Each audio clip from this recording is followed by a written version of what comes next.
Today we bring to you another amazing story about Jason Bourne. Stay connected.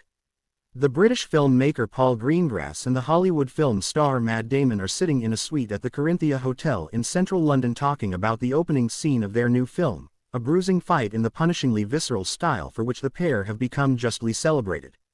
"We shot that scene, that first fight, on the first day and it was like, we're doing this," recalls Damon. "It won't be said that we came to pick up a paycheck.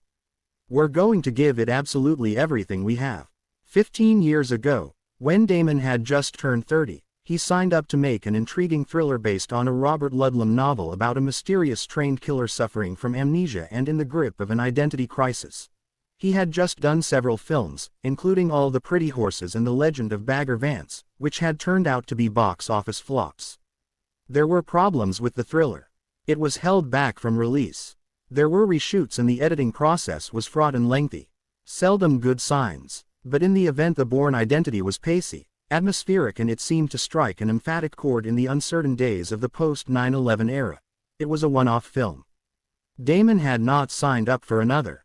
But owing to popular demand, as they say, another was made, and then another, and a series was born that so far has taken more than $1.2 billion at the box office. A great deal of that money was generated by a partnership that Damon went on to form with Greengrass, a one-time journalist who co-wrote the stunning exposé of the Secret Service's Spycatcher with Peter Wright. Greengrass was known in British television for gritty realist dramas such as Bloody Sunday, but he was an unknown quality in Hollywood. On the face of it, giving him a $75 million budget was something of a gamble.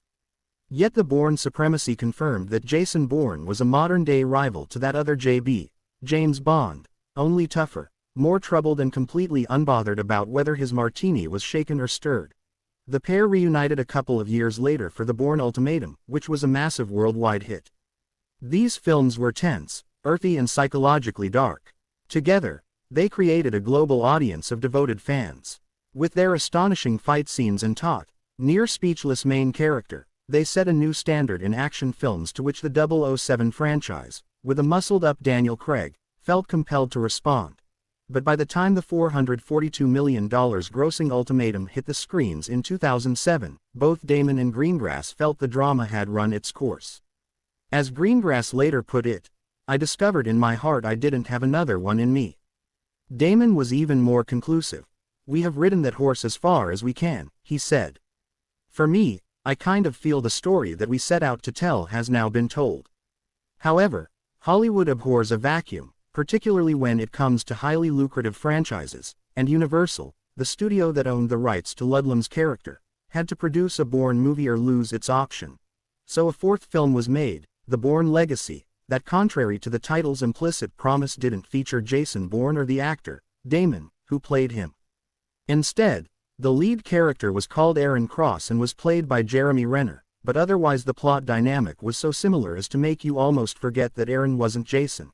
It was a little as if a James Bond had come out with the lead character as 006. Although it did okay at the box office, it was a couple of $100 million down on its predecessor.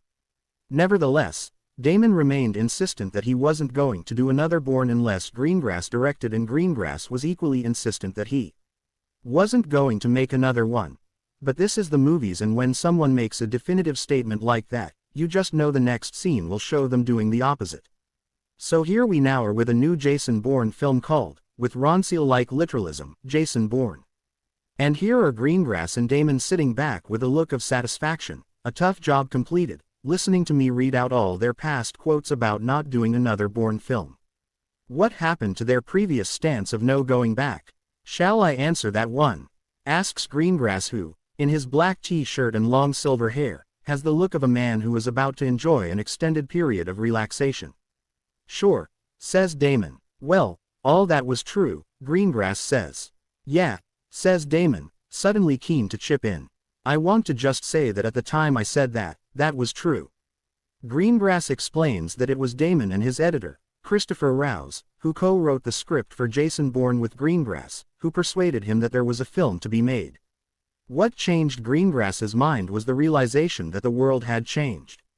The earlier films aimed to be relevant to the global reality of the time in which they were made, in particular, the War on Terror. He thought a new reality could be reflected in a new Bourne film. So we see a Julian Assange-type character and a Facebook-type company in the post-Edward Snowden world of super hackers and governmental surveillance. Thanks for watching. If you liked this video, please subscribe and drop a comment so that we can bring to you another amazing video of the continuation of this video.